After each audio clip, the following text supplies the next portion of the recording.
Hey, it's Arrow. Thanks for being a part of the conversation. Let's do some pod crashing. This is episode number 261 with Glynnis MacNicol from the podcast Wilder. Glynnis, oh my God, to have this podcast, I mean, this is like bringing my childhood back to life. I'm glad that you're saying that. I think what gets lost is that a lot of boys are familiar with Little House too, of a certain generation, without question. Well, I owe it all to my third grade teacher. She's the one that introduced me to Laura Ingalls because I was a writer at that age. And she goes, you need to learn to share stories like Laura Ingalls. And so she made sure that I sat down and read those books. Oh, wow. Do you remember if you had a favorite? You know what? Because of the TV show, I would go to the TV show and go, that's not the way it went. That's not what I read. Mm-hmm. And so that was one of my biggest struggles as a young adult was the fact that I thought that the TV show was based on Laura Ingalls. Mm-hmm. It's interesting. We do an episode on the TV show, and people, I loved both, and I understood them as sort of two different things. But many people had the same reaction as you did. Why is this TV show so different from the books?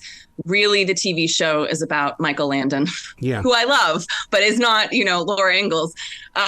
So they are very, very different. But what I found so interesting and what I talked to a number of people who are involved in the TV show was like both the TV show and the books are iconic and have this global following, and they're two separate things. So what is the overlap in this Venn diagram that, compels us all to keep returning to Laura Ingalls Wilder in whatever form she appears? Well, how did you piece it together? Because, you're the one that dug in.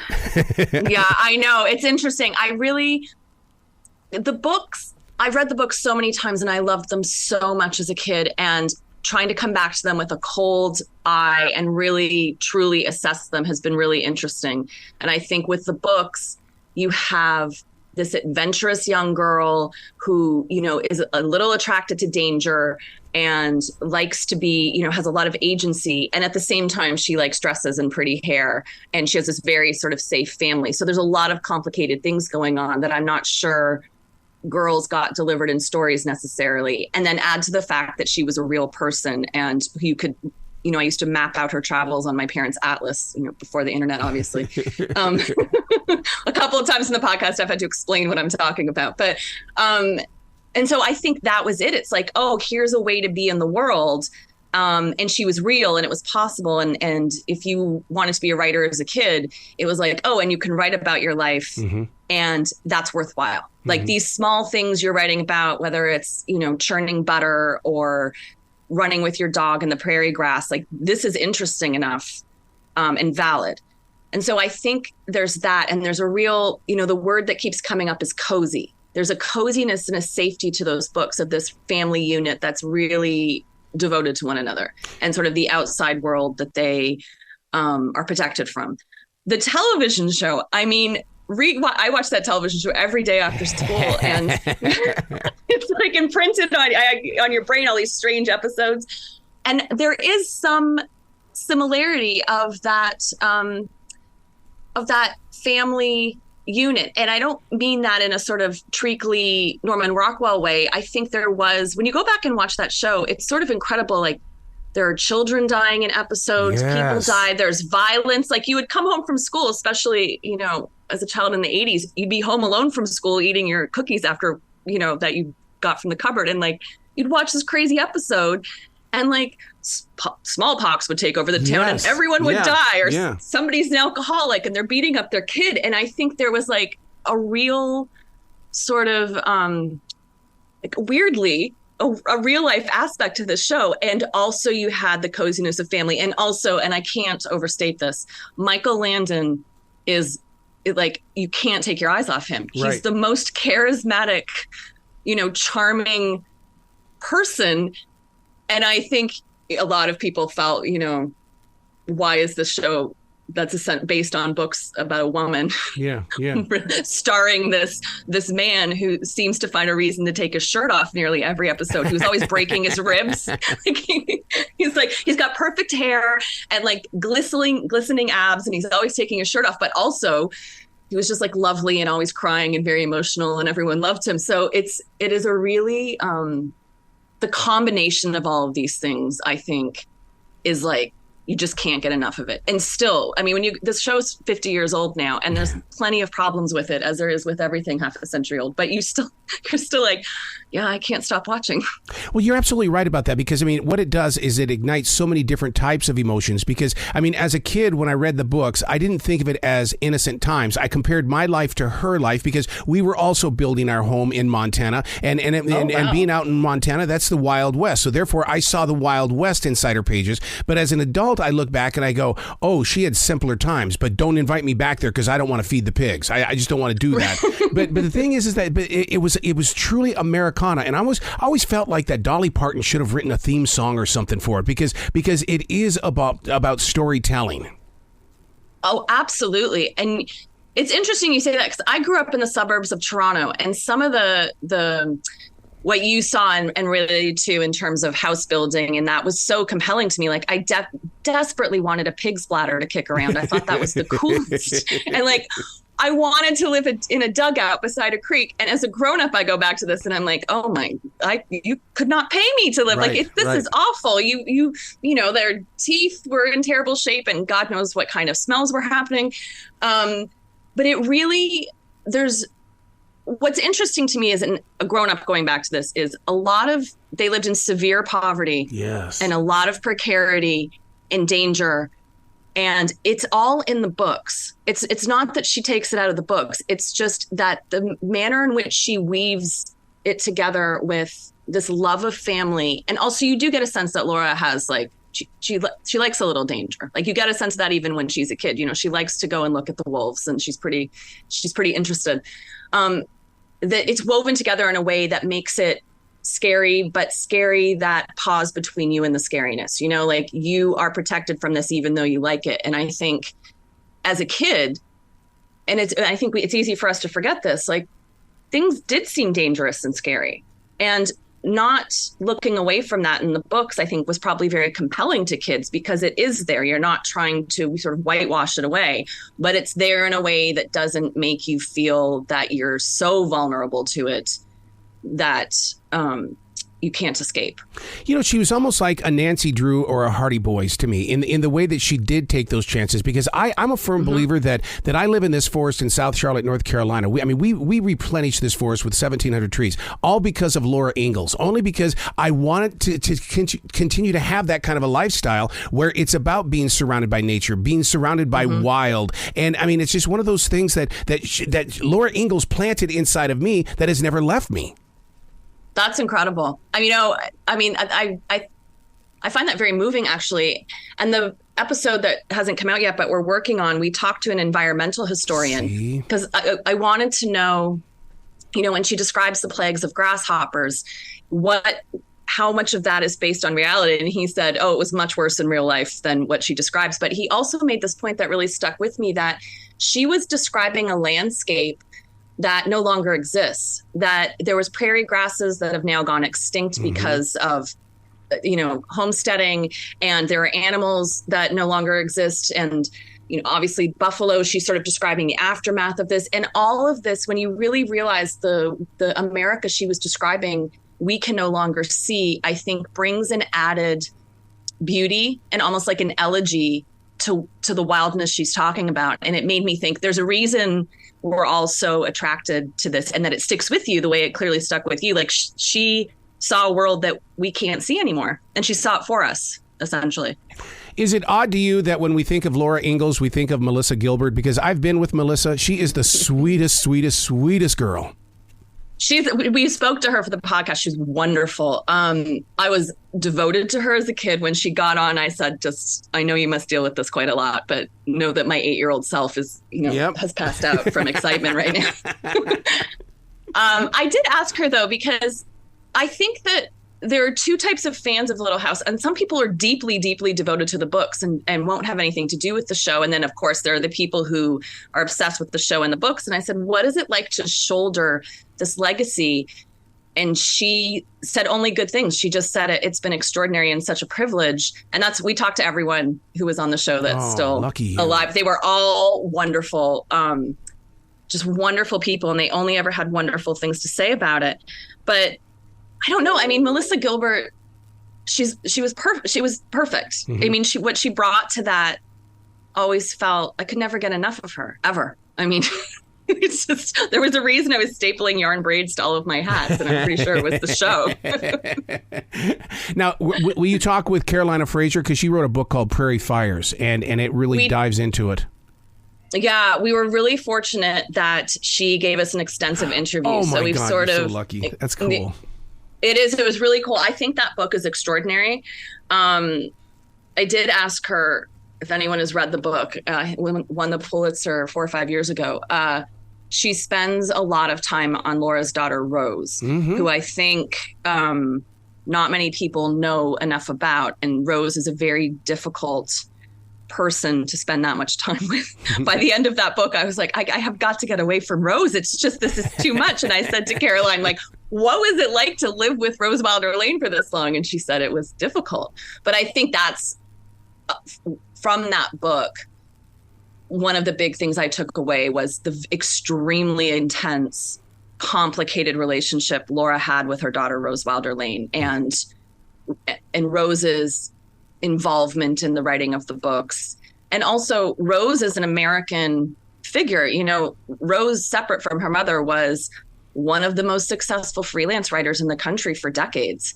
And she is a sort of founding, I don't think member's the right word, but she is at the founding of the Libertarian Party. She's credited as, yeah. And so she's really, the reason we have the TV show is because there was no heirs to, Rose didn't have any living children. Laura didn't have any other children. None of her sisters had children. And Rose had taken on sort of like this neighbor boy who was eventually went to Harvard and was very educated. And she left him the entire copyright of Little House, the books. And he then turned around and took it to Hollywood, which is how we have the show.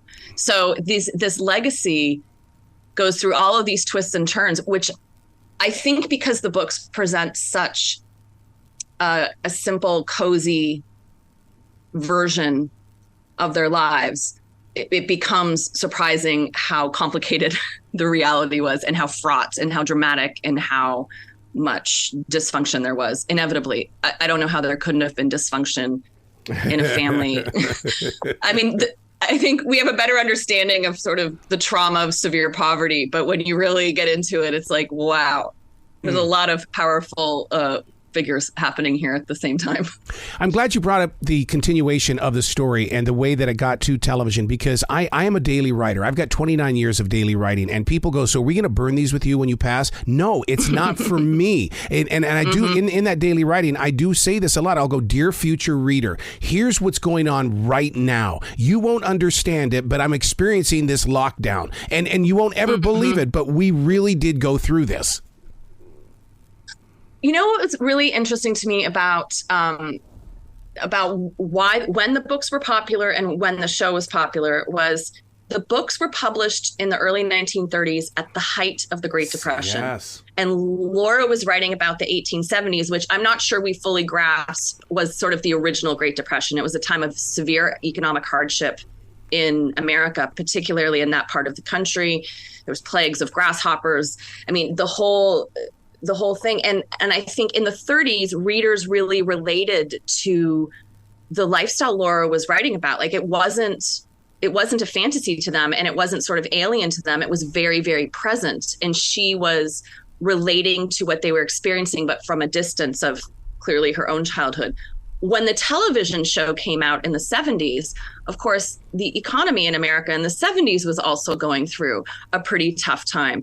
And so you really see, and again, during COVID, there was a sort of a resurgence of people watching the show on Amazon Prime and also coming back to the books. And so I think you see a real resurgence generationally of these books in moments of economic hardship. And that there are universal themes in there and experiences that, even though if they look a little bit different to us in this moment, you know, at their core are very similar to what people have experienced, you know, over this last 200 years in this country. And Alison Arngrim, who played Nellie Olson on the television show, who's wonderful. We spoke to, she was delightful. Nasty girl on that TV show. She's so funny too. Her voice is exactly the same. It was really, but she and Melissa Gilbert are quite good friends in real life, which I thought is such a lovely sort of legacy of the show. But she said something to us, which I really thought about. She said, the reason the show and the books are still popular globally is because, 80% of people on planet Earth are still living in ways in which Laura describes in the book, in like severe poverty and precariousness and all of these things. And she's like, it's not actually that distant. It's just distant to us sort of in certain parts of America or North America. Like, it's not actually that far away. And there's a reason, it appeals. And I thought that was so interesting. And I hadn't thought of it before. And I really stayed with me as we were doing this. From one creative mind to another, and you talk about the poverty of Laura Ingalls. I grew up in a Salvation Army family, and I've always wondered, why did I write? And so understanding Laura Ingalls, because she was in that, and now I'm also reminded of even Anne Frank being in her position and stuff. I'm amazed at how writers come out of darkness, and it affects other people in ways that bring us all together inside the imagination. Absolutely. When I was a kid growing up, I really thought that Laura had written these books like at the age she was in the books. I thought it was like the books had just come directly out of her head at age 9. They felt so, it was like she's talking into my... They didn't come out? I mean, because oh my God, she wrote this as an adult looking back? Yeah. She wrote this as a 65-year-old woman. Well, see, she wrote this... I've learned something. I mean... I know, isn't it? But I think that speaks to the craft of those books that as a kid, I was like, why is this in the fiction section, first of all? Yeah. And then the shock the first time I saw a photo of her, an author photo of her, the dissonance between how she existed in my head and the person she was when she wrote them is so enormous that it was alarming to me. Now that I've, read more and understand better how the books came to be, I think I'm so moved by the ability. Laura had been working from the age of 9. Mm-hmm. She severe deprivation and poverty. And I just think, like, I get tired at the end of the day sometimes. And I don't live like that at all. And I'm like, she sat down at the age of 65 and wrote about her childhood. And I think when you talk about, traumatic upbringings and turning people into writers, I think part of what was motivating her is her, Charles had died in 1900, but shortly before the books, she sat down to do the books, her mother had died and Mary had died. And I think she had a moment of wanting to capture her childhood before it was almost too late, or wanting to get it down before it disappeared. And I imagine part of that is grief. But what you find in the books is it almost feels like she's trying to heal herself in a way. Yep. Those extensive descriptions of food, which as a kid didn't hold my attention so much, but as a grown-up, understanding that they were starving quite a lot of the time, and that 40 or 50 years later, she sits down and is writing these amazing descriptions of food and how that must have sort of maybe healed some real severe childhood experiences. I find really beautiful, actually, because you could have sat down and written only about the terrible stuff, and she really made the choice to sit down and write about the good things. I still remember where I first saw a picture of Laura Ingalls. It was in the Encyclopedia Britannica, and what I loved about it was that because she grew up on that homestead, it reminded me of my own grandparents who were on a homestead in Wyoming, and it's like it almost made her so real to me, and I think that's part of that relationship. Absolutely. I mean, absolutely. She's not. As a kid, I always thought she lived in the olden days, like a million years ago. Yeah. And when I realized that she'd been alive at the same time as my mother, I was like, Mom, why didn't you drive to the Ozarks and meet her? And of course, my mother didn't. My mother grew up in a very small town in Northern Ontario without any money. And I was just like, I couldn't believe that you were both on the planet at the same time. But she's not that long ago. And Caroline Fraser mentions this in the book, and we have it in the podcast. Like, when Laura was born, she was traveling by covered wagon. And before she died, she flew on a jet plane to visit her daughter. Oh, my God. And imagine the the bookends of that life experience in this country are so extraordinary, and like we're not that far removed from it. Yeah. You got to come back to this show anytime in the future. I love talking with you. Oh my God. Thank you. This is what conversations are going to be about when they listen to your podcast. I really appreciate it. Thank you so much. Will you be brilliant today, okay?